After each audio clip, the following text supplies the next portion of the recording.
stream with the crew. That's right. I'm here with the crew, man, and we just decided to treat you guys to a nice little something, so we can all talk on the '80s and Star Wars and stuff like that and stuff that you like. So say what's up, guys. What's going on, man?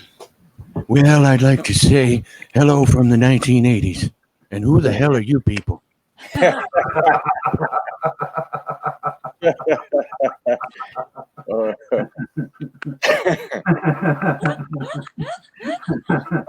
That's awesome.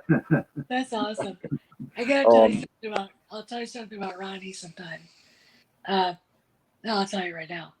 It's stuff from Smuggler's Cantina. When I was sick, he sent a telegram. I've got it. It's in plastic.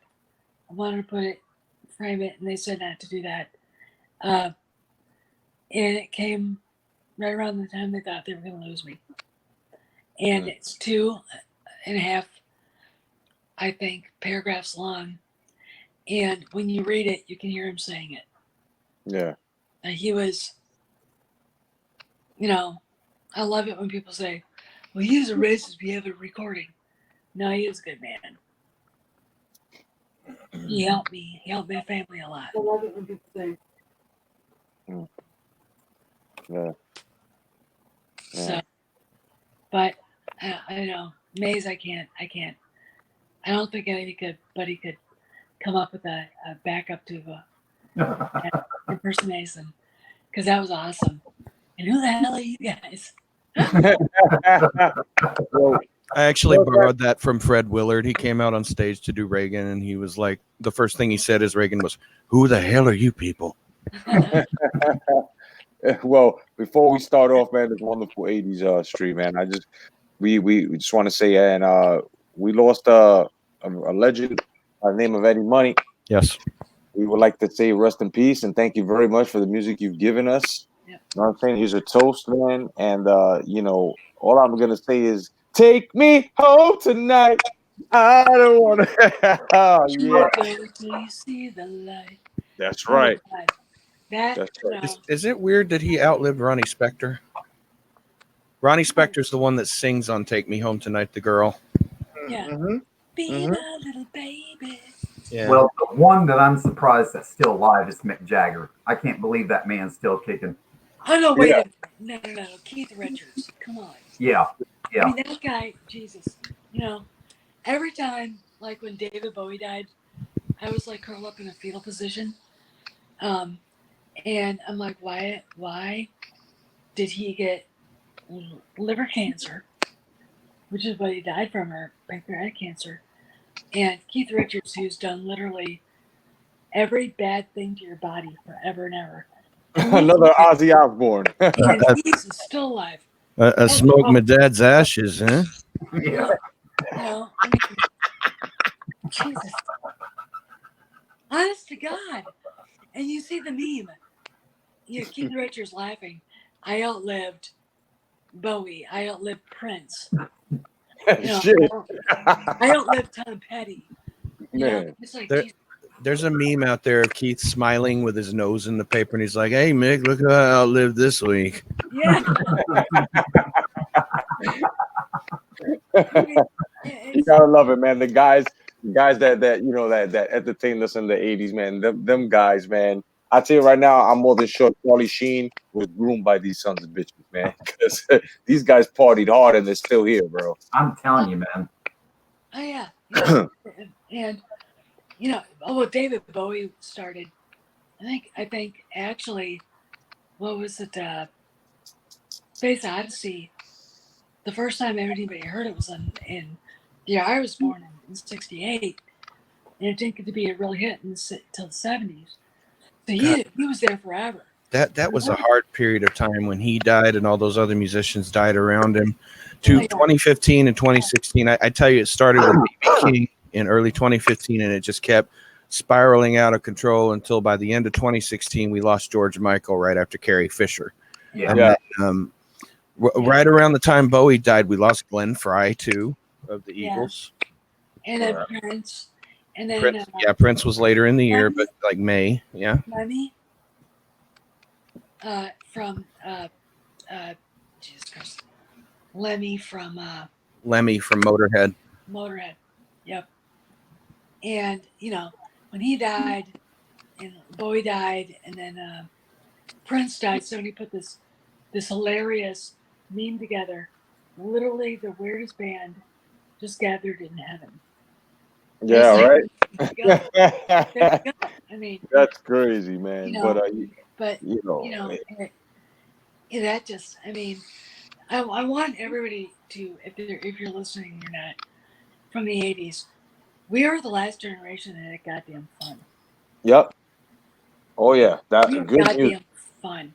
Our bands rocked. Our movies were awesome. Our comedians were great. I mean, Jesus, Sam Kinison. I mean, nobody touches an actual instrument these days anymore. You know what I mean? No, they don't. You know, I mean, and 80s music, the groove from the mid 70s all the way up to the to the early 90s where it drifted off like 91, but between 91 and 84, like, excuse me, 83, should I say, that's where everything was innovating. Yeah, everything was in between that time span. A lot of shit was made, man. A lot of things happened, and that's right there. That time span right there is exactly what we're going to talk about and touch tonight, because Cool. within that time bracket, man, we learned a lot of things.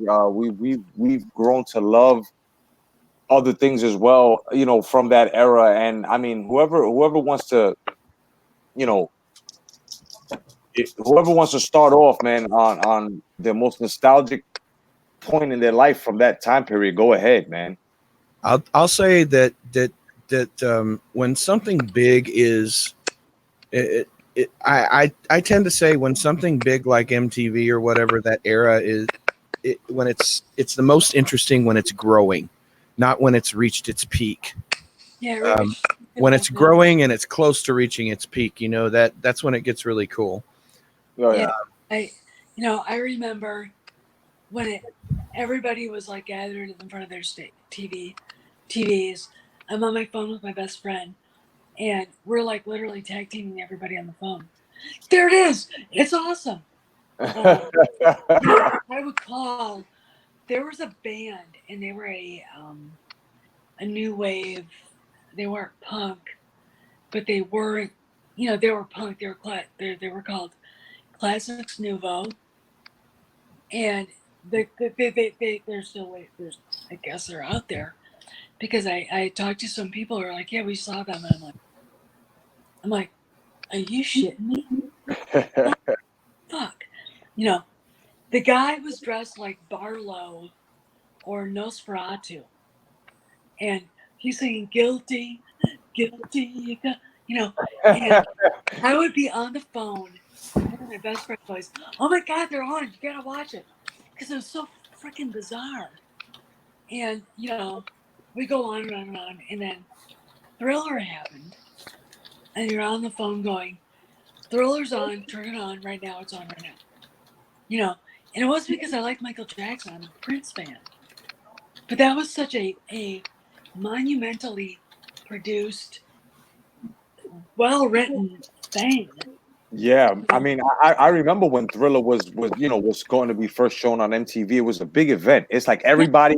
I remember it clearly. I was playing downstairs there. I see all the kids leaving. They're like, Michael Jackson's coming on at 8:00. Really? And everybody just ran upstairs. The park was empty. Everybody just, and right after Thriller, everybody just came right the fuck back down and just started talking about Thriller. You see kids breaking their legs trying to do the dances and stuff. I mean, that was a big monumental moment right there. It was, and that was huge. And like I said, I'm not a Michael Jackson fan. I'm a Prince fan. I mean, Prince basically is kind of my town area. I mean, the Twin Cities. I grew up 120 miles south of that.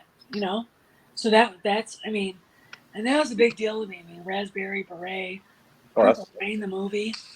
I mean, Purple Rain, the movie was great too, man. That's a classic. And I gotta say, that guy was goddamn talented. That to me was the 80s. Ghostbusters. Do we all remember Prince wrote the song Manic Monday? That's his song. Yeah. Well, and do we remember why he wrote it? Because Susanna Hoffs slept with him. That was the deal.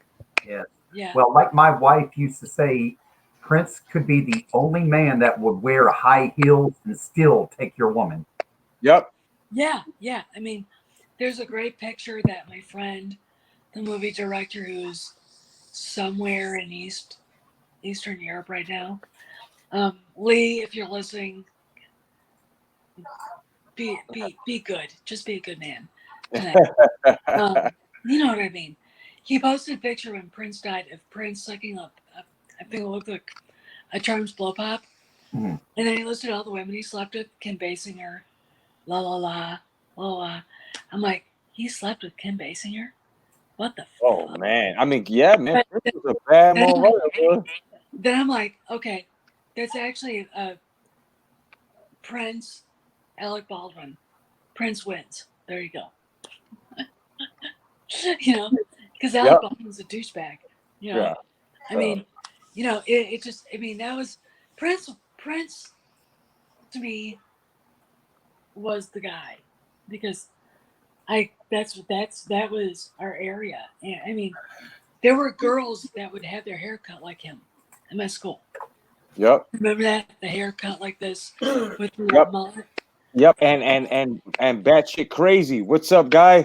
Welcome to the stream, man. Ross Scott 222. He says same with Sheena Easton. She was the good girl, then started singing Yeah. Sugar Walls after Prince got done with her. Oh yeah.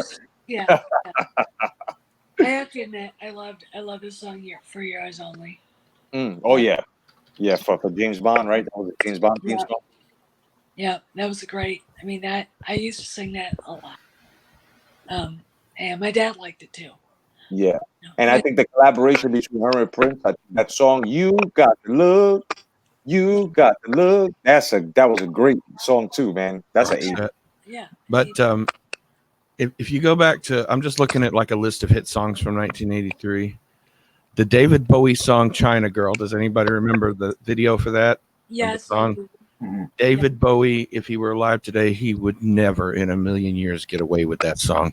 And the funny thing is, there's nothing racist about it. Period. You know, The worst, but they would all worst duo What's funny song would be ever, like though, was Prince's him, voice. David Bowie, and Mick Jagger together. Oh, Dancing in the Streets. Yes. oh, that was Oh horrible. my God. The two of them looked so gay in that damn video. Van Halen's cover of that song was better. It was so forced and weird. Yeah. And it was just like, you know, I love mocking my sister Mary, who thinks the sun rises and sets out of Mick Jagger's ass. That's her generation. And I look at her and go, you gotta be funny. And you know what's funny? Mick Jagger can't do those same moves that he does, going up there strutting and poking his ass out. That's all arthritis filled right now. That's You can't. I mean, you know, and it's all the shit he's done to his body. yeah. You know? And you know, when I look at the shit he's done in his life, he's just bad. He's just a bad person. Yeah. He really is a bad person. Oh, remember the song American Pie? Yeah. That song's about him. Really? Yep. Moss Grows Bad on Rolling Stone. And the devil that he's singing about is Mick Jagger. Oh Because wow. John McClane's Wow. was. And when you listen to it, you can see it. And the girl, at the end, he goes, "The girl I knew, blah, blah, blah, blah, blah, blah," and then she turns and walks away. That is Janis Joplin.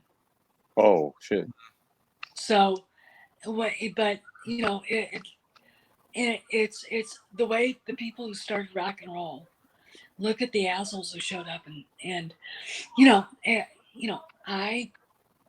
I'm sure Don McLean looks at Motley Crue and Guns N' Roses and Poison and some of the other bands I like, and they're all assholes and horrible. But I get his point. Yeah. Don No. McLean was on tour in 1999 when Weird Al Yankovic's cover of that song came out.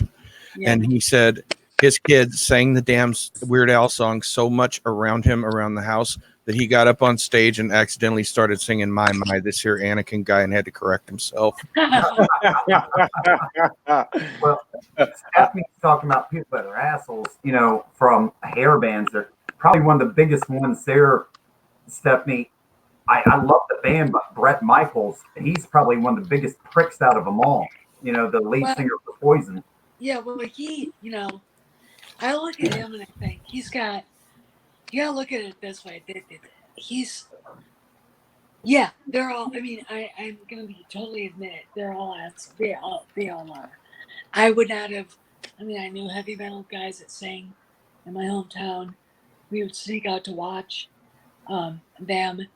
When they hit on you, if you're smart, you'd be like, go away, just don't talk to me.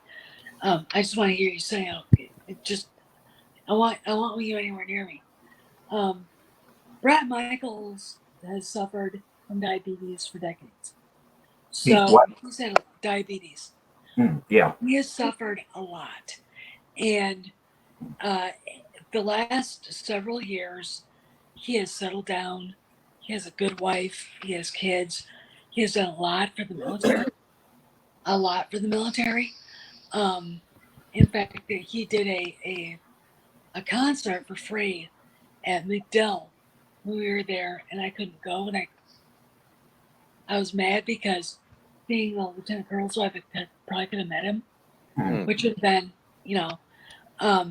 Brett Michaels, some of them do grow up. Duff McKagan from Guns N' Roses, you probably want him to do your money. I'm not kidding you. I've seen him talk about finances. There was a real good documentary about him on it was done by him on Netflix. Yeah, he is brilliant. That guy. Axl Rose is just an obnoxious little prick. Yeah. Duff McKagan is the real deal. And kind of it's like this Slash and the woman that he ended up with, who's not, you think heavy metal girls are these beautiful, former playmates. This chick kicked my ass in a heartbeat. She's not a small woman. She's not ugly. She's not huge, but she's not a model. But she's got him. She's basically tamed him. Yeah. For his own good. Well, to me, there's two guys that have come out of rock music that have changed lives for people. One would be, of course, John Bon Jovi. Mm-hmm. John Bon Jovi has done more charity work in his life than we could ever imagine. But the second one will surprise a lot of people. Dee Snider. Oh, Dee, Oh, yeah. no, that doesn't surprise me at all. I see Dee Snider a lot. And that dude has still got his fucking pipes. Can hit every high note that he used to be able to hit. Oh, yeah. He's a bad. There are guys like him, Gene Simmons too, who, did the rock, the sex, but they didn't do the rest of the shit. Yeah. When you hear when Dee Snider or Gene Simmons, Paul Stanley can talk to you coherently after a long night, they never did drugs in their lives. Yeah. They didn't. They were rock and roll. They were about getting the girls. There's a difference between doing drugs and having a few drinks. Well, Dee Snider has been married since he was 19 to the same damn woman.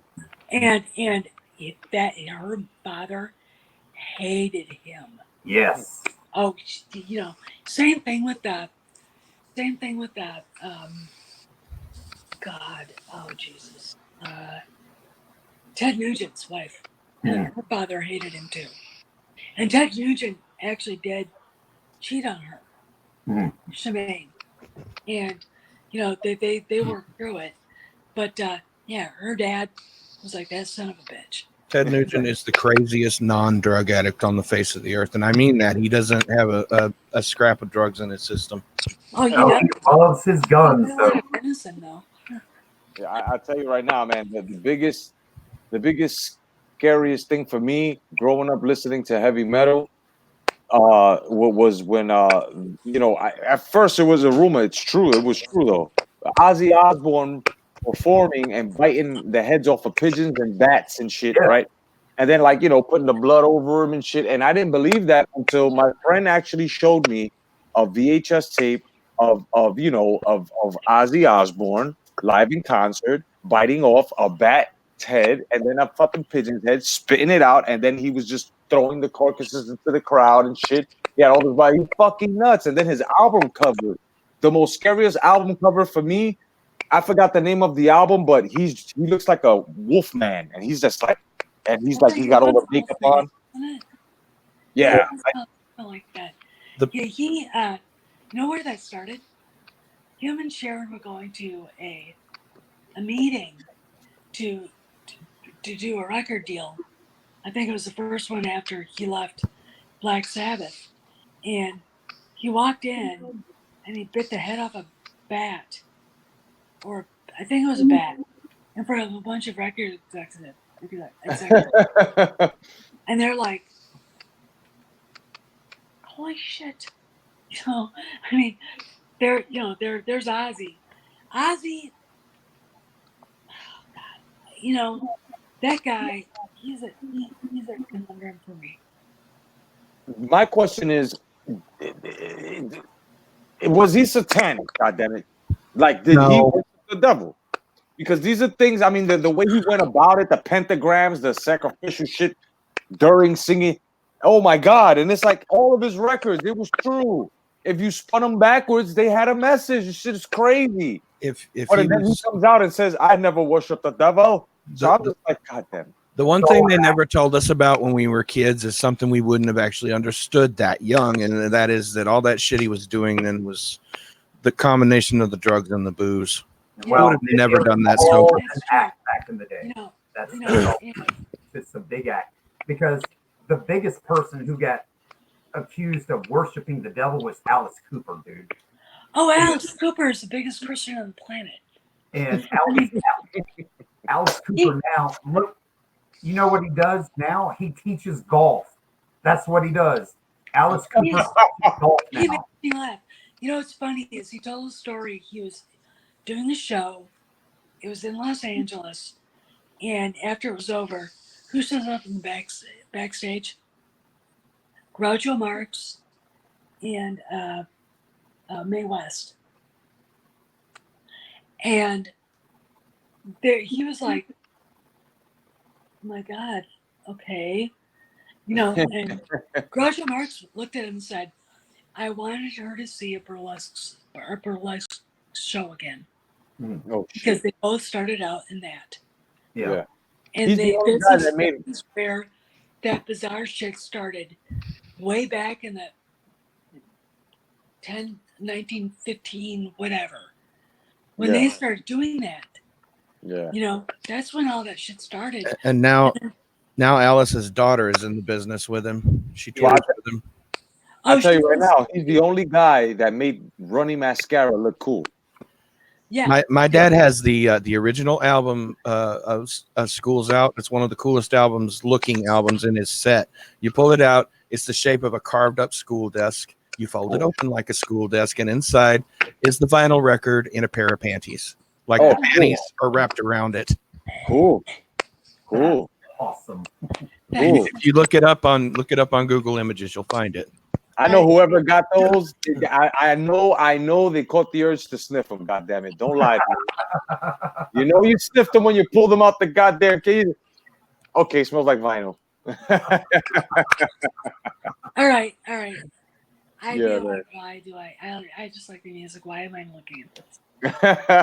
You know, also, I did say this as a girl. Yeah. If they were wrapped up in a pair of boxers, I wouldn't sniff them. The girls just Hold on. Did I hear don't right? do stuff like that. Sniff your own panties? No, boxers. No, boxers. You said if it came with boxers, you would not be sniffing. No, we don't look at guys like that. We don't. You know, it's here's the rule. Okay. You know what it is? Us guys, we work with the pheromone. That's what it is. Yeah, you do. Girls do too. But guys fall in love with their eyes. Women fall in love with their ears. Right. Forget that. Okay.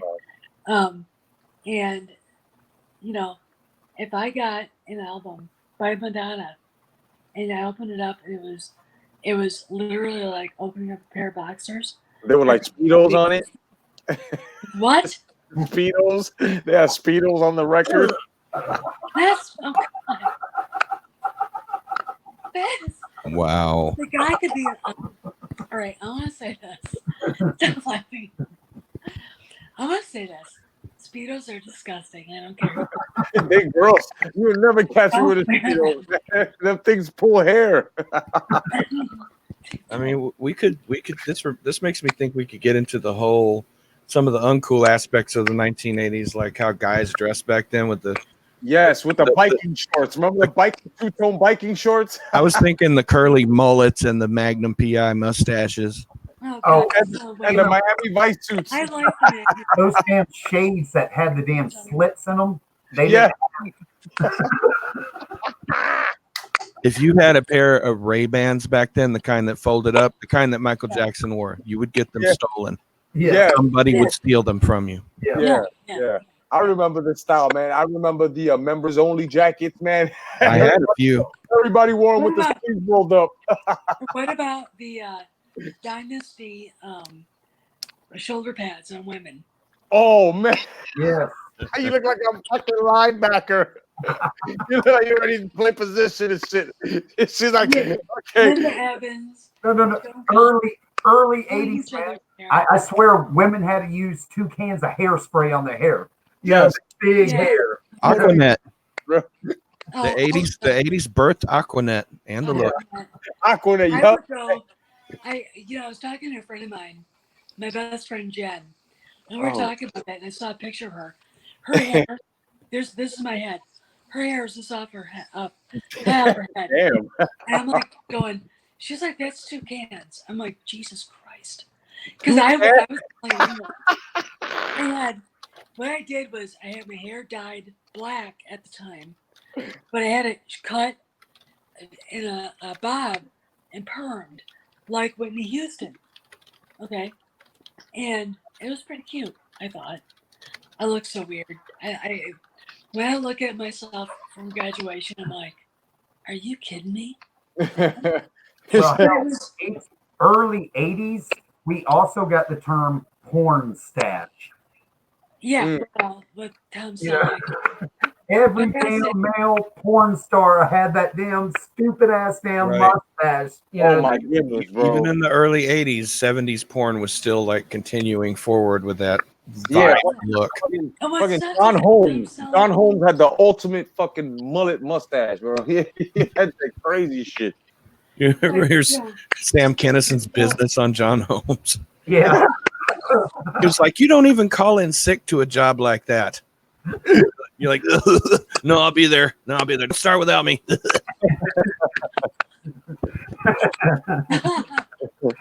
Oh man. God, I miss that guy. Holy shit. Oh man. No. The 80s were great. Remember the Police Academy series? What happened to that stuff? What? What was that? What was that you just said? Sam Kinison would be in jail now. Oh man. God. Yeah. We're talking about Bill Burr, and I watched that tonight, and I was like, okay. It was funny, but there were a couple of things I'm like, dude, you had it and you lost it. No, but I could see him and Roseanne and Dice all on a tour together, even though they hated each other back then. Andrew Dice Clay right now would be in jail if he still had that stand up the way he was doing it. Like he would be in jail for verbal assault. They all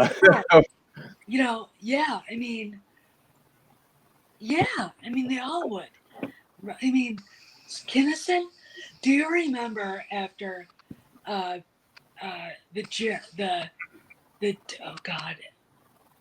of the pastors who TV evangelists who screwed up and his girlfriend became a porn star?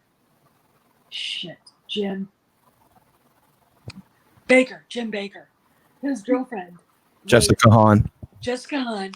Oh God.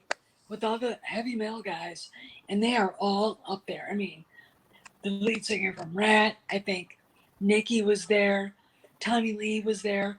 They all were there. The guys from Cinderella, all of them. And it was Wild Thing Yeah, they did the Wild Thing video. By Sam Kinison.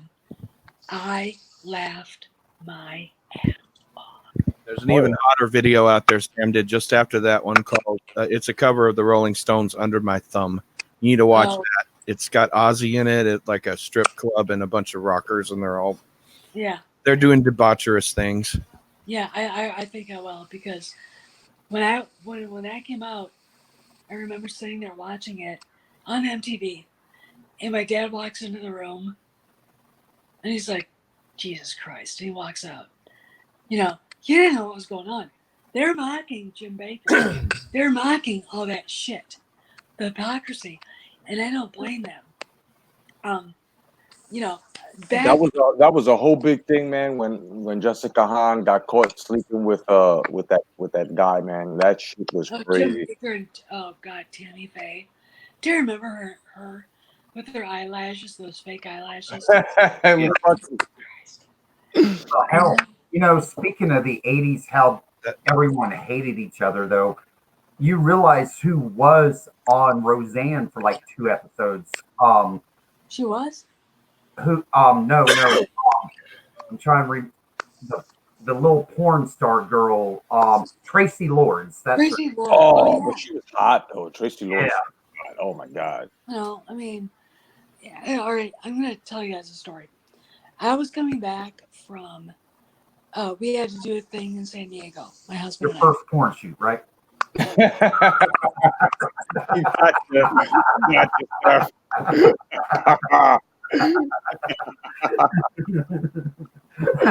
Yeah. Oh shit.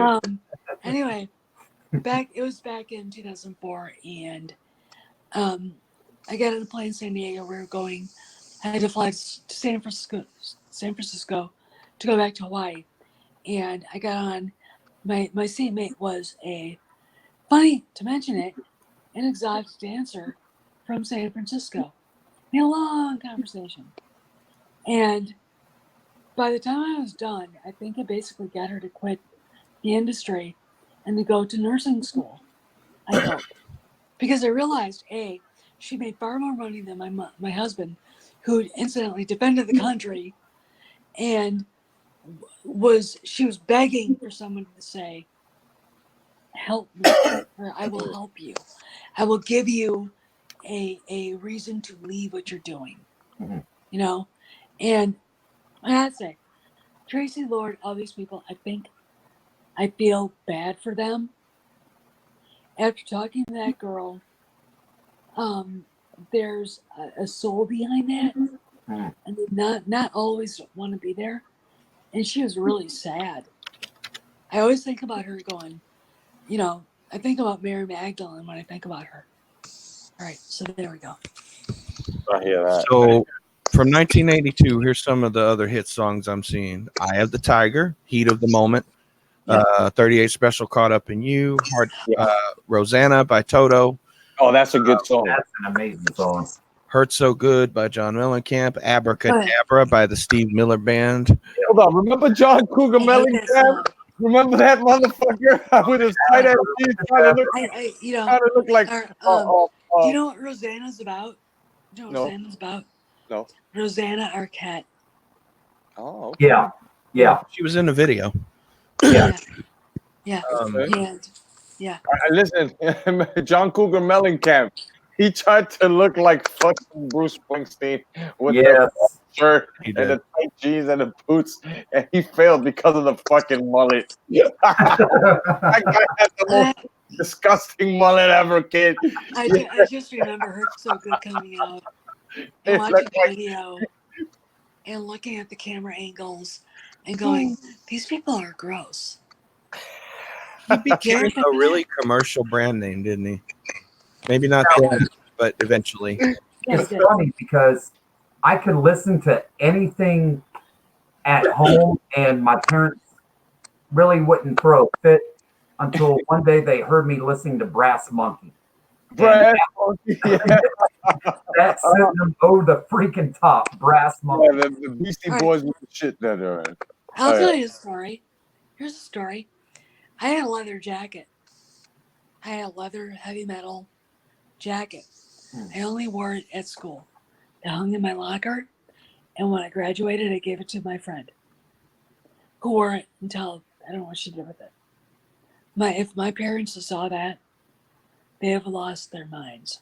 They would have. They would have. They would. I mean, if I told you my story about how I got to learn about the birds and the bees. Yeah. It wasn't comfortable. And no, it wasn't cool. And there's a famous Hollywood actor who I blame completely for that. And every time I think about that, I was like, God damn it! If you had not done that, I would not have been this place. This is your fault, ultimately, not my fault. Because I'm going to be a millennial and go, hey, it's everybody's fault, but yours. Well, I gotta say, when you think about the 80s, there was one thing that ruled pop culture over anything else during the 80s, and that was MTV. TV. Yeah, it did. Yeah. It did. I remember the day I mean, like I said, everyone's in front of the TV waiting for it to happen. Yep. And Mark Goodman was the guy that opened it. And I remember 1962. Video killed the radio star, the bubble. God, yeah. Yep. God, yeah. I mean, Yep. MTV had everything you could possibly want. You had music videos. You had Beavis and Butthead. You had Eon Flux. Yes. In the liquid television. Yes. Yeah, and Then you had like rock bands. I can't remember what the show was called, but the hour long where they would play strictly a Headbangers Ball. Headbangers Ball, baby. Yes. Yeah. Yeah. And then you had Go MTV Raps. Yeah. Yep. I mean, you had everything you could possibly want on one. And then what happened? What happened? The social media experiment. What was it called? The Real World. Fucked it all up. Like that. Yeah, that's about when it started. Yep. Ooh, check this out. This is the Yeah. Pac-Man Fever by Buckner and Garcia, 1982. Now that was two pieces of pop culture coming together to create one opportunity for a really stupid ass song to become very famous. Yep. And I remember the Pac-Man era, man. Everybody wasted at least all of their fucking allowance on Pac-Man. I don't care. As soon as Pac-Man was I didn't. I wasted on the original player. That's what I spent all my quarters on when I was, young 80s. I wasted all my quarters on the original arcade Star Wars, the one with the wireframe X. Yep. Yeah. Yep. With the Knight Rider steering wheel that you controlled that used to toggle back and forth. Yep. The little red button.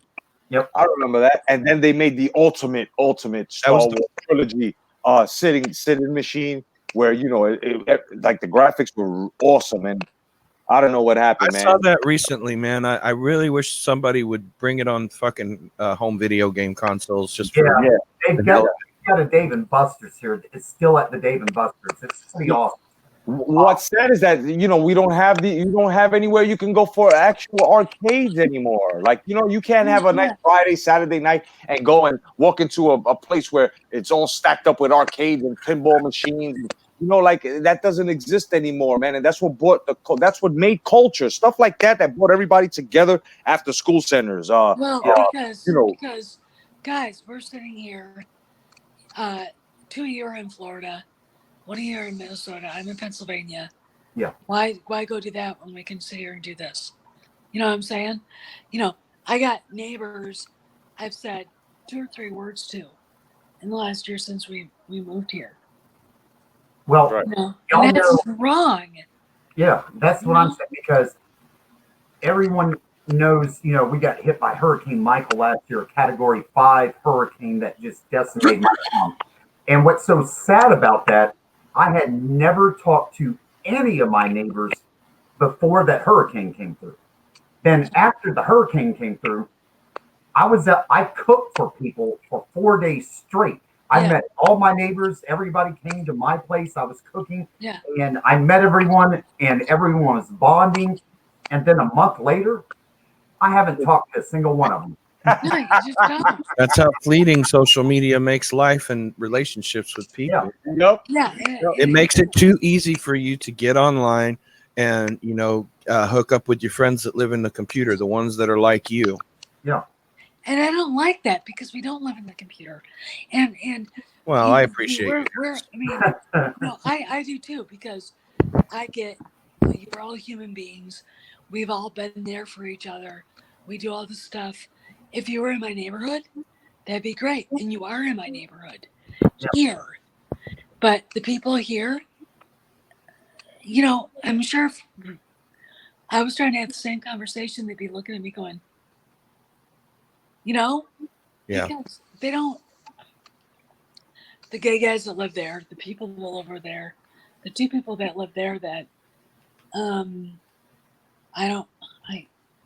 stuff I've heard, it's like, if literally health problems and the rest of this shit, and they're our age, Well, really bad ones too. It's like, I'll lay it out in a much more bad perspective. I don't trust anybody. My neighbors are people that live in the apartment that my wife and I manage. We manage the apartment building in exchange for free rent. It's called caretaking. Yeah. And beyond helping them out, I don't know shit about them. I talk to a few of them so seldom that I actually have forgotten some of their faces. Wow. Because they don't come to us for very often with requests. And side note, 1982, I'm looking at movies and I was trying to find one we have not talked about yet. Best Little Whorehouse in Texas. Oh, I remember that with Brooke Reynolds, with Kurt Reynolds and Dolly Parton. That was great. Bert and Dolly, yeah. That was a great movie. Texas. That was a great movie. Yes. That was a great movie. You know what movie I freaking saw? I think it was 2 days ago, like 4 in the morning. The one with Dolly Parton and Sylvester Stallone. The hell is that called? It's called Cowboy. Urban Cowboy. No. Not Urban Cowboy. That was John Travolta. Yeah. Deborah was. It was I know it was something Cowboy. It was something Cowboy. He was talking about it. That's wrong. Interview, Maze, I think you sent it to me. He was talking about doing. Who was in it?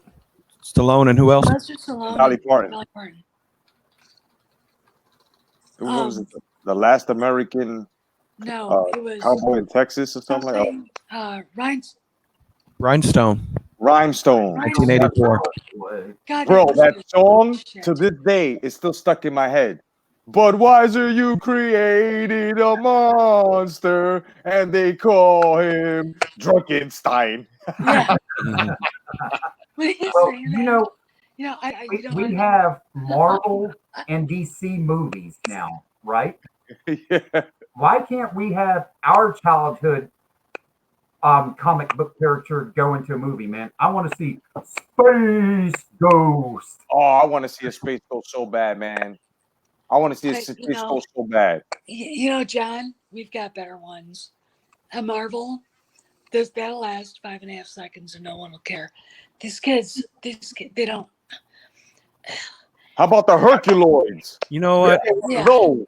At this point, I don't care if they don't get it. It's kind of like the Dark Crystal prequel. I get it. Yeah, and I love it. Exactly. How about Thunder the Barbarian? Let's get one of those, man, with the Sun Sword Ukla. Thunder.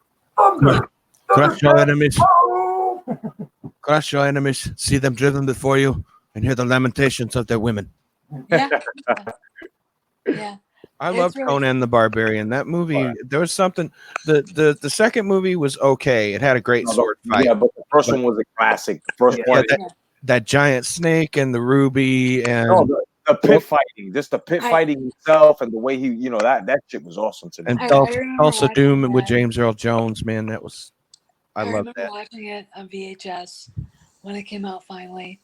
My brother Jim, he drew pictures of that. My brother was a very good artist. He could draw Arnold Schwarzenegger and Viking stuff, and he was very interested in Conan. And watching that, at the same time you had Conan, and then you had the Beastmaster. Remember that movie? Oh God, that was bad. Speaking of 1982 films, Beastmaster's right on the money. Yeah. So is Wes Craven's Swamp Thing with Adrienne Big Boobs. Yes. Oh man, Adrian Balboa. I just, and looking at my brother going, "You like this? You know, Swamp Thing was awesome. Conan, Conan you know, was great. this Yeah. is great." I'm like, "Really? You know, I'm a girl. I didn't. That shit was just like bizarre and still is to me. I'm like, you know, You know, Arnold The reason- Schwarzenegger didn't get big to me till Terminator. The reason why it worked, Conan, was because they based everything off of Frank Frazetta's sketches, everything. The Yeah. wardrobes, everything, the Yeah. landscapes, everything. And they went as the plan. Like they went with everything from the T, from, like I said, landscapes to the clothing to the weaponry. I mean, they to the T, and it worked out beautifully. Their mistake for Conan 2, they didn't do that. and they didn't have Conan do the prayer to Crom before the fight, which was hilarious. That was hilarious. He goes, Crom, Grant me revenge, and if you do not listen, then to hell with you. with you. Oh, You know, if you I know, ever meet Arnold, we've done and have him do 80s that. for I don't know how long, but you know, one thing we have not touched on. Well, two things we haven't touched on at all: the Dukes of Hazzard Oh yeah. Yeah, I watch that all the time. and Little House on the Prairie. Oh, tin, tin, tin, tin, tin, tin, tin. You know, to this day, I still have not run into anyone with the last fucking name Ingalls. That's You know what? because there are probably not many of them left. Yeah, Laura's family, her sisters, I don't really think ever had any kids. They married, they divorced. It was very weird. Her daughter, actually, and you guys are going to be interested in this, Rose Wilder Lane actually was the mother of the American Libertarian Movement.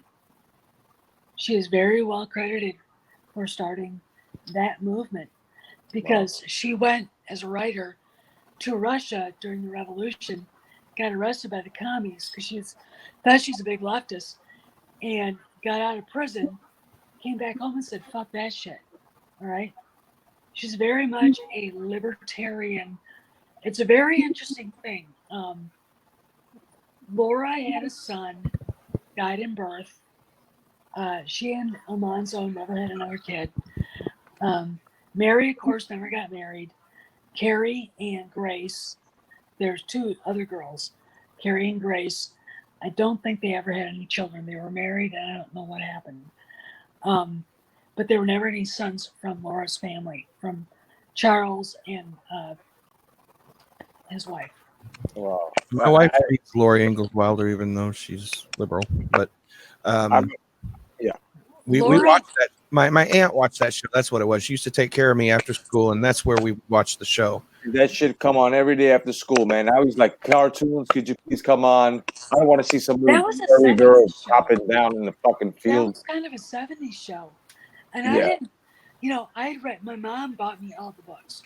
She'd go to a place called Read More store. It was a store, and buy me every book. And I read them. My favorite book, and I still have it, and I still read it, is Laura's book about her husband's growing up in New York called Farmer Boy. It's great. It's great. I mean, you got to read it. And Little House in the Big Woods, the prequel to Little House on the Prairie. They were 70s. 80s, I think it might have bled into the 80s. I can't remember. But that was, it got too corny. Yeah. I got one for you guys. Who remembers when Knight Rider first came onto the scene? hell I yeah. remember that. Yeah. That's Remember my that Hasselhoff shit? show. Not surprisingly, not the beach show that he did with.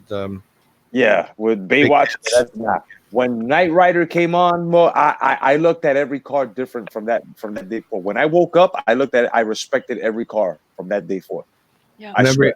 Whenever I saw a Firebird, I was looking for the stupid eye. light on the Yeah. front. But I'll tell you, it did not age well, though. It No. did not age Oh, well. they at all. fucked it all up. The Yeah, I mean, technology alone probably sounds ridiculous today. Yeah. yeah, All right. Here's the deal. Magnum PI. that was the man. Every man wanted to be Magnum. every man wanted to be him. And The Hawaii shirts, man. That was when the Show- Hawaiian shirts came into style. yeah, that show was so. What a great written show. Mhm. Well written, well Mhm. acted, great cast. Everything was. I mean, my God. And then we have Quincy. Do you remember Quincy? Oh, Quincy, man. I remember God, that was a Quincy. great show. I actually I watched Dallas as a kid until So did I. Jock died, the dad. After Yeah. that, I was like, damn it, the show just isn't as cool anymore for some reason. The My, patriarch of the family's dead. Yeah. my shit that had the longest, that had a very long running, I think it was until 89, and then they started making like stupid TV movies, was the $6 Million Man. Mm-hmm. And the Bionic Woman with Lindsay Wagner, which was, this day I still have a crush on that woman. She's like 75. She still look good. I swear to God. the funniest TV show to ever come out of the 80s, in my opinion, Night Court. Oh yeah, Yeah. Oh, man. Hell yeah. it's easily up there. Yeah, in the 80s, Night Court's my top one. In the 80s, 90s, Married with Children. Yeah. I think probably WKRP in Cincinnati. Wasn't that 80s? What was it? WKRP in Cincinnati. 70s, 70s. late 70s. Yeah. But God damn it, that as God is my witness, I thought turkeys could fly. God damn it, that's funny. Now, Miami Vice. Everybody got into Miami Vice with them goddamn suits and them rope slippers. Remember, they were made of rope, and the moment you stepped in a puddle, the rope was fucked up. Your slippers were fucked up. All right, what about Miami? Yeah, Miami Vice. Yeah, Miami Vice. Everybody had a Don Johnson suit. yeah, I mean, or a look. yeah. It's I will still rock every once in a while the short sleeve T-shirt, not the short sleeve button shirt, open with a T-shirt on underneath it. Yeah. I'll still do that shit, and it started. I watch that show now though, and with me living here and Jay down in Melbourne, I'm like, there's no way in hell they could have wore that in Miami. No way in hell. They'd be sweating their That's one. off. Like, That's one. Number two, there was no way in hell you could have a goddamn gator inside of his boat. yeah. Well, but it's TV, guys. Yeah, true. It's make believe. It's Hollywood. So Now, he had a gator in the show's boat, which wasn't and they're wearing those clothes. They could go back into their trailers and get cooled off. Yeah. a show that we haven't covered, that we have covered, touched on briefly, was on the same Thursday night lineup that like Little House on the Prairie was on. I remember at my aunt's house, the same aunt, I would go into the other room so I could watch Buck Rogers. Oh, Yes. That was the bomb. It wasn't just Aaron Gray. As a kid, this was something not quite as good as Star Wars, but good enough to watch. And right. I would be very pleased to learn that later on, Ralph McQuarrie designed those starfighters. Yeah, you could tell too. They were throwaways from Star Wars. They didn't get used. Yep. Same thing for the Vipers in Battlestar Galactica too. Yeah. Well, the Vipers, amazing design, absolutely amazing design, especially how they actually got shot out of the Battlestar itself. Yeah. I got to give them credit for the late 70s to actually come up with that concept and how they actually did the shooting of that. That was awesome. The way you see the whole light plane. All right. Here's one for you. Simon and Simon. I know the name. No, I remember the name. I don't remember. But it's not one that. Now, the best show ever on television, what I call the best show that was ever on television, ended, and I believe it was 82, and that was MASH. MASH. I didn't like MASH. I even hate that. I don't like it. I love MASH. Alan Alda just. Am I bad for saying that? I don't care. Yeah, I couldn't stand MASH, man. Every time I heard that at 11:30 at night, it was time to go to sleep. That song, yeah. My dad, Alan Alda, would go on one of his political rants, and Dad would leave. You know, I'm done. Fuck you, bitch. Basically that was it. I mean, if you want to talk about, all right, we'll talk about Cheers. Cheers was good. TV show that came out of that, Frasier. Frasier was good too. Yeah, which is not 1980s, it's 90s and early 2000s, and that is literally my favorite comedy ever. Oh, the That best show- coming of age drama though had to been the Wonder Years. Yeah. I know. What would you do if I sang Yeah. out of tune? Oh yeah. Hill Street Yeah. Blues. The end. Blues. Did you ever see the ending episode of that show? They did cap it off with a specific ending where Kevin finally gets some from winning. Yeah. About time. What about Hill Street Blues? Oh yes. My favorite guy was Mad Dog. I love Mad Dog. Mad Dog was my dude. My dad would watch that show and TJ Hooker back to back. Yeah, Every TJ guy Hooker was I pretty know cool. Wanted Captain Ferrillo's wife. Yep. How about And Chip? my dad included. Chips was funny. Chips was absolutely funny. Chips. Yeah. Yes. The only cop show that had a disco theme. Yeah. Starsky and Hutch had an ugly ass car. Yeah. Yes, they did. I don't like this show. Damn LTDs. I don't like this show. We used to watch the Dukes of Hazzard and mock it. Oh yeah. I was a kid and I was like, teenager. I'm like, this is so stupid. Let's mock it. Silver Spoons, anybody? Oh yeah, Silver Spoons was good. I would watch it just to wait for that damn train to come into the. It wouldn't do it every episode. Every once in a while, they bring it into the living room. Yeah, it would, man. And another one, Barney Miller. Doom. Yeah. Oh, Barney Miller. The best episode was that they got hash brownies, and Nick was singing to Barney, and I literally laughed so hard. That was so goddamn funny. They're all stoned. Every detective is stoned, and Barney Miller's like, "What the actual hell is going on here?" There's two shows from the early 80s that we can never forget. The first one is The Love Boat. Oh, I remember that shit, man. I remember The Love Boat, bro. Saturday nights. Yeah. And the second one that used to scare the crap out of me when I was a kid was Fantasy Island. Yeah. Oh, play. God. Yeah. Sorry, I was looking up the star of Barney Miller because it was driving me nuts. The plane. The plane, boss. The plane. You know what else was good too? Damn, I just had it, man. It was such a here we go. You ready? St. Elmo's Fire. Yeah. I can barely remember it. St. Elmo's Fire. And also, damn man, what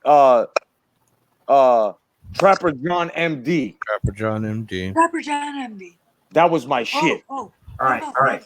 You've got the most culturally relevant show in the world in the early 80s. So it probably had to have been about like 82, 83, though. The Greatest American Hero. Oh, man. That was 82. What about Matt Houston? Do you remember Matt Houston? Come on, you guys got to. Sounds familiar. Matt Holy Houston, shit. that big guy that Lee Horsley played him. He basically was Tom Selleck's twin, and he was basically the I see him. I'm looking him up. ABC answer to Tom Selleck and Magnum. That's funny. He looks like a cross between Tom Selleck and Burt Reynolds. Yeah, he did. I mean, and that show was on. I remember that. And luckily, because we were all Magnum PI fans. What's really weird is if you drove on a certain highway that edged Oahu, you could go past the Robin's Nest. Did anyone remember a show from the 1982 called The Phoenix? No. No. You guys remember Manimal? Yes. He was able to turn into an animal and shit. It was Yeah, it was the NBC. It was the NBC series they had. It only ran for like half a season, not even a full. As a matter of fact, I remember that was that. on before V. It used to come on before V. Oh God, I remember my friends were obsessed with V. Also Yeah. very relevant in 1982. Come and knock on our door. Oh yes, Oh Good God. Company, the best, man. That shit had me in tears at certain points, man, because they actually thought that Jack Tripper was gay. That was the only way he was able to live, like actually, live within the tenement there. Was they had to play it off that he was gay because he didn't want that thing where one guy was living with two. But that was because he was jealous that he had to stay with his wife. You know what I mean? And Jack Tripper was with these two beautiful women. So every time that landlord knocked on the door, his wife and him, his wife knew that he wasn't gay, but they had to play She it hit off. on him. Huh? She hit on Jack all the time. Yeah, she You would. know, Yeah. I mean, and it was just, I mean, I didn't really like the show that much. It was, my mom kind of made me a TV snob. She really did. We watched a lot of PBS. There was a show. Oh yeah, we did There was, too. I mean, here's there's a BBC 1981. Yes. I Mhm. got the DVD, I think, of it. It's Dracula, starring of all people Louis Jourdan, and it's literally by rote the novel, and it was a BBC presentation, and it is fabulous. Hmm.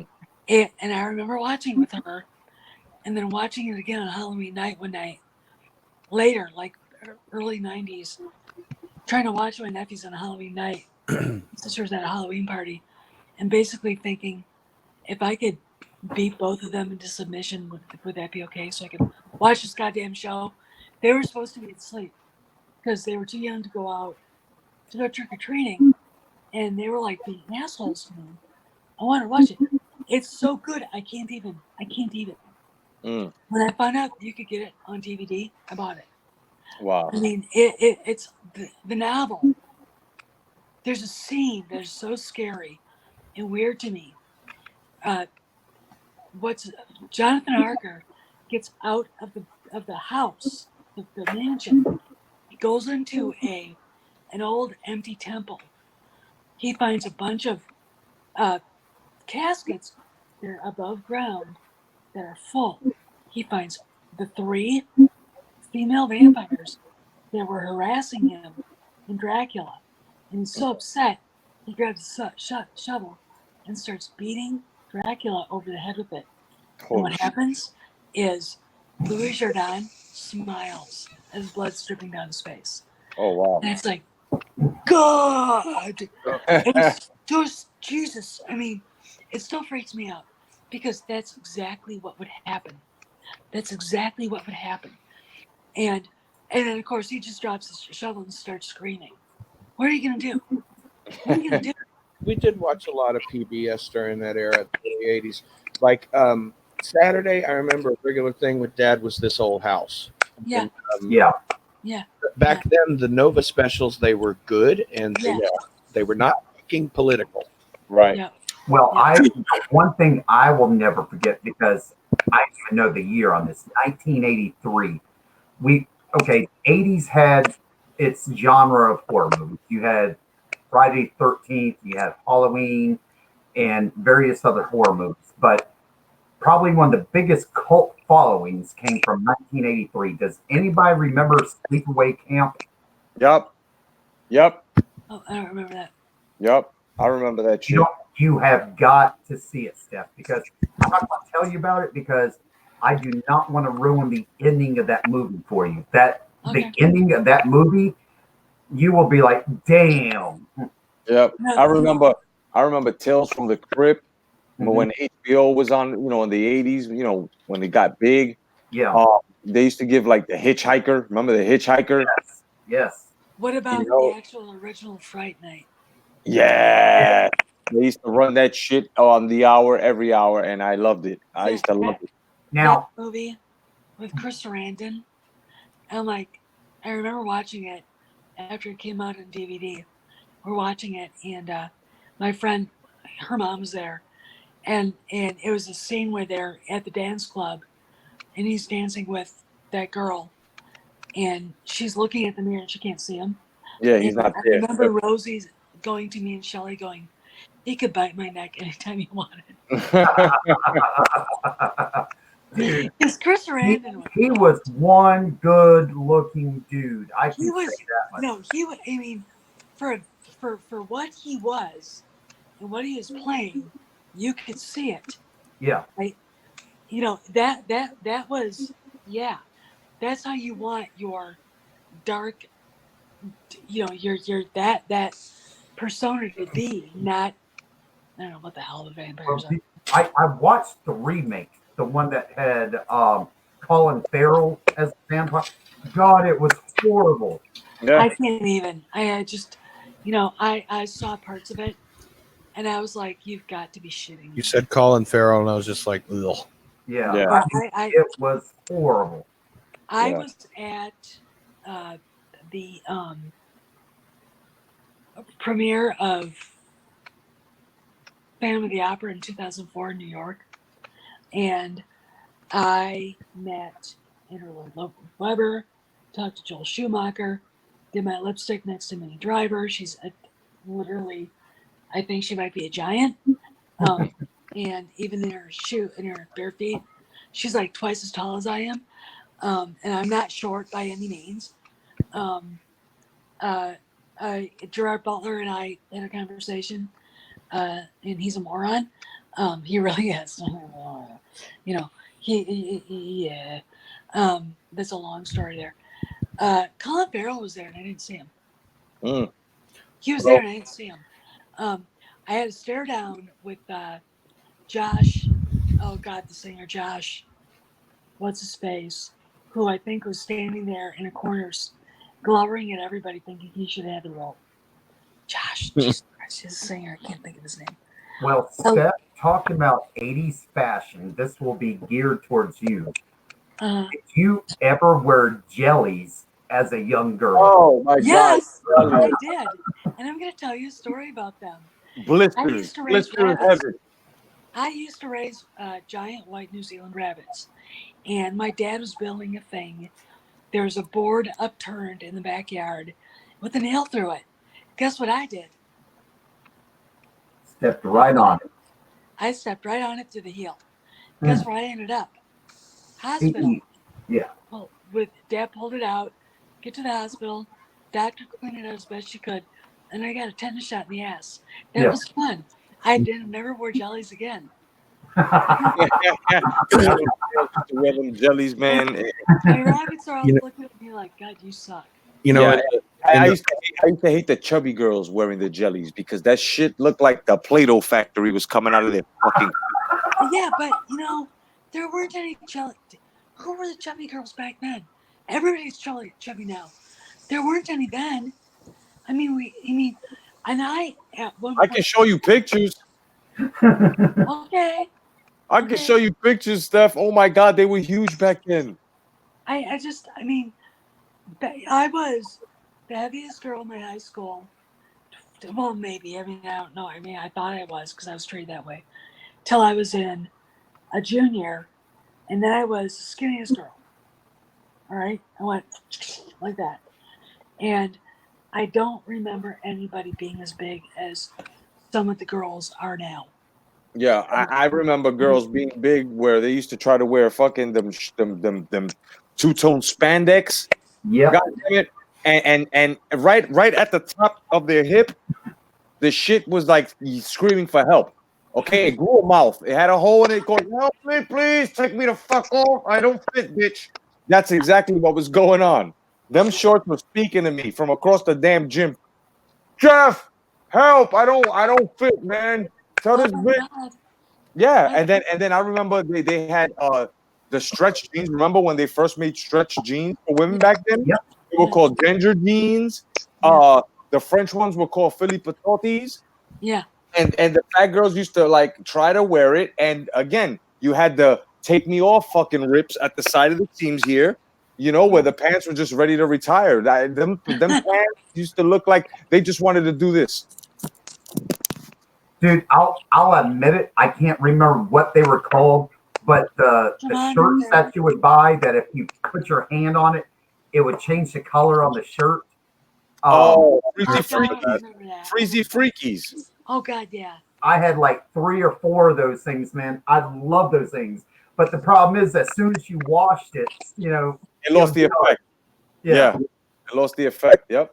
Okay, I know this is outside of the era of what we're talking about, but late 80s, what the hell happened to jam shorts? Those were comfortable. Yeah. Jams. Well, we went from jams to like body glove. No, but before that, they had the two-tone fucking biker shorts, for bicycling. Yeah. And guys were wearing that shit like if it was horrible, bro. It was horrible. You used to see guys with sweat running down their goddamn legs, son, because that wasn't, the material wasn't thick enough to, and then you had to go commando under those because those were stretch. So these guys were walking around looking like the first fashion from the 80s, so it had to be parachute pants, man. Parachute. Right. I want you guys to hear this because I'm gonna go to sleep pretty soon. I just got a warning from on my phone from a certain channel that we don't talk about. They might totally ship Raylo, and it's a big, and I know they're not going to, and I know it's not the person who runs this thing, but whoever's putting it out there should be beaten with their own arms for saying that. Because Daisy doesn't support it. She said it twice. Right? I can't imagine anybody supports it except them. But you're wondering what it is. It's that channel trying to enrage people to watch the video. Yeah. That's all it is. It's clickbait. Probably. I did want to throw in there. Big part of the early 80s too. Not everybody had it, but cable TV. I mean, we're all talking about MTV. Yeah. If you knew about MTV, you had access to cable TV somewhere. Grandma's house or whatever. I remember public access channels. You had Robin Bird. Everybody watched Robin Bird. Baby, baby, bang your box. I watched Nickelodeon in the early days. They would run this show in the morning called Pinwheel, which was like a freaking 8-hour Sesame Street. Yes. And then there in the afternoons there'd be shows like Mr. Wizard. Yep. But nothing beat you can't do that on television. Nothing beat that. Nothing. But the one thing that used to piss me off, I mean, when I say early 80s, I'm talking like 81, 82. I'd be in my room playing or something, and I'd hear my dad yell at me. And I'd come running in, and he'd be like, change the channel to channel 7. And I'm like, okay, change the TV channel for him. And then... And this is how it went. Yeah. And then the channel wouldn't be coming in. Run outside and turn the antenna, boy.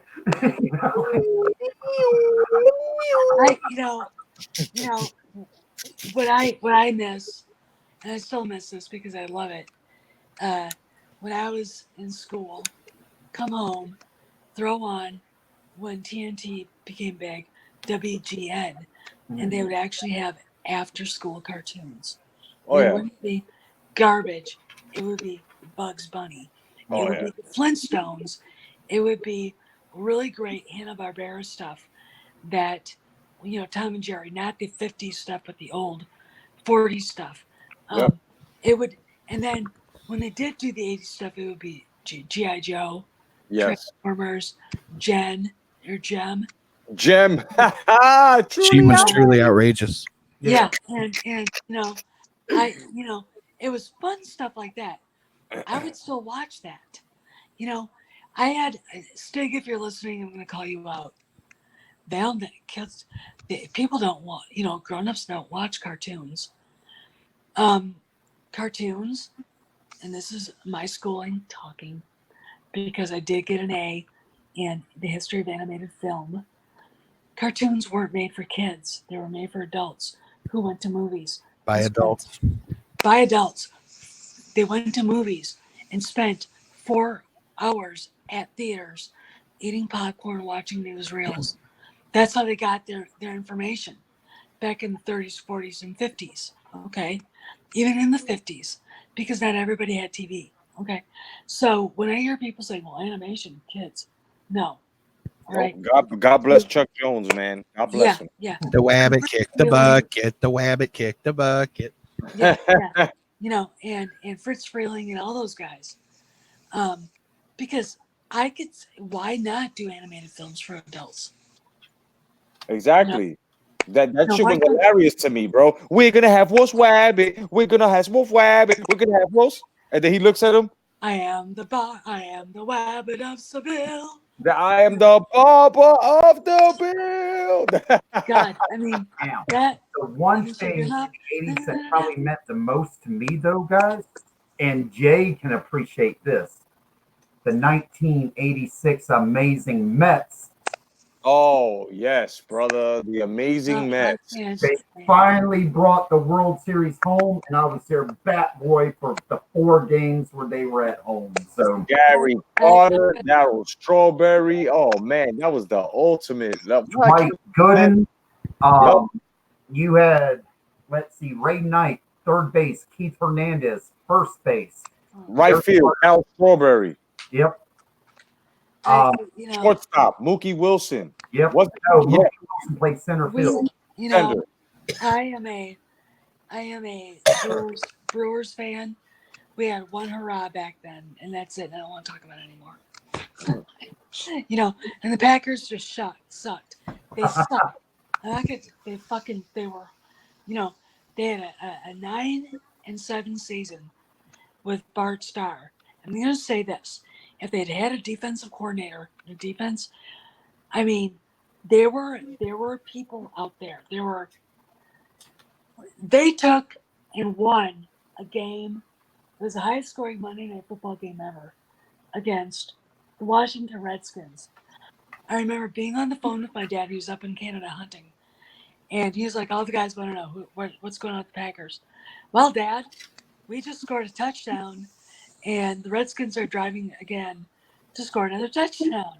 So I'm on the phone with them for like an hour. I have to go to school in the morning, right? And the Packers finally won, and Bart Starr, as the coach, God bless his soul, God damn, I love that man. Had the players go up in the stands and thank the fans. They're up in the stands talking to the fans. It was literally, it was at least something that starving fans had. We beat the goddamn Redskins and Joe Theismann. You know, it was like, thank you, Lord. You I know, tell you right now, I hated Oral Hershiser, man. I hated that dude. Yeah. oh Every yeah, time he played yeah. them, I hated him, but I Mr. respected Stewart. I respected his skill though. This motherfucker could pitch. All right.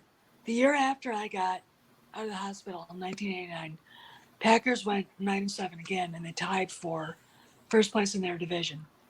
And that was Don Mikowski, magic. Holy shit!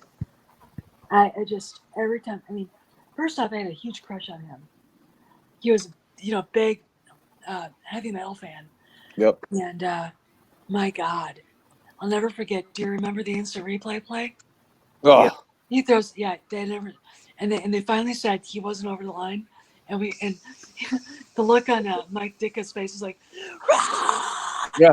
And they beat the Bears over like, yeah, And this is speaking Green Bay for and, Christ's sake. and speaking of Mike, I remember because I've watching boxing since '84. Sugar Ray Leonard was my favorite, but when Mike Tyson jumped on the scene, Oh yeah. oh my Yeah. God! The first time I heard him talk, me and my father were laughing because here you have a guy with no neck. He looked just like this, guys, just like this, right? And the first time he spoke, like I think I was like, huh? Huh? My father was like, that's gotta be steroids. I was like, no, Dad. My grandfather told him, no, it's not steroids. It's just his larynx are so tight. His neck is so tight that his larynx, and that's exactly what it was because now he has a deeper voice. It's fucking hilarious. But back then, so what's your name? Hi, I'm Mike Tyson. I was like, huh? Hi, I'm Mike Tyson, guys. I just want to tell you guys that my style's impregnable, and these guys are just little savages compared to my superior style. I was like, oh you're my God. watching, and somewhere Muhammad Ali going, in my prime, I'd have kicked your ass. Yeah, and you know, but that's the thing. Muhammad Ali, when he got onto and that's another 80s show, the late 80s show, the Arsenio Hall show. Remember that? Yeah. And they had Mike Tyson, Sugar Ray Leonard, and Muhammad Ali on there, right? Yeah. And Muhammad Ali came out, and Ali, Arsenio Hall asked Ali, "Do you think Mike Tyson would have beaten you?" And before Ali could even say that he would have, Mike Tyson came out and said, "I'm sorry. I know he's the greatest, but I have to I have to be humble and I have to tell the truth. He would have knocked me out, and Ali definitely would have fucked Mike Tyson up, man. Oh, he would have drawn him in and then just like that. Oh yeah, oh yeah, And he would have been like, And even that's Mike what Tyson Ali said did. it. Even He Mike drew Tyson. you in and then just, Yeah, you just see it. I remember. Oh God, the rise and fall of Howard Cosell. Remember that? yes, yeah, Then that pissed me off.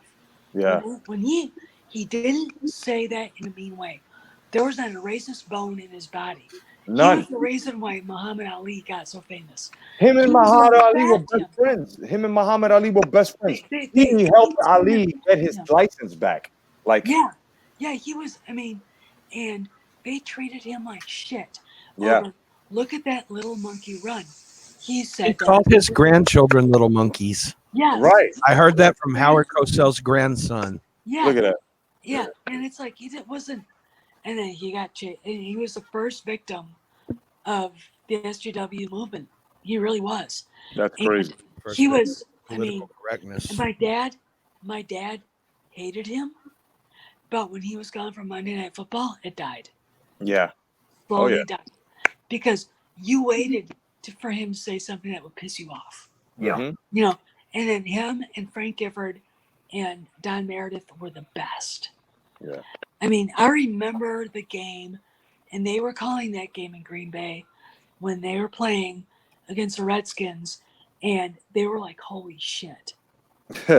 They one team scored 56 points, and one team scored like 52. It was like, because of course the Packers defense was like, and the Packers offense was I am like, going to call it. All right. Well, I guess this is going to end the stream then. All right. Y'all can keep going. I'm sorry, guys. I'm about to fall asleep here. I've been up since 4 a.m. I need to yell at somebody right now. So. Yeah, definitely. All right, guys. Well, all right. no Good night, doubt, definitely. Good night. This was fun, guys. Definitely. And this ends the 80s stream. Happy Friday, everybody. I hope you enjoyed. And definitely, man, we'll catch up with you. And also, hopefully this week that's coming, we're going to sit down and speak. We'll be coming back with the male toxicity show. That's All right. right. Good night. After that, God bless you guys. Happy Friday. Good night, guys. Later.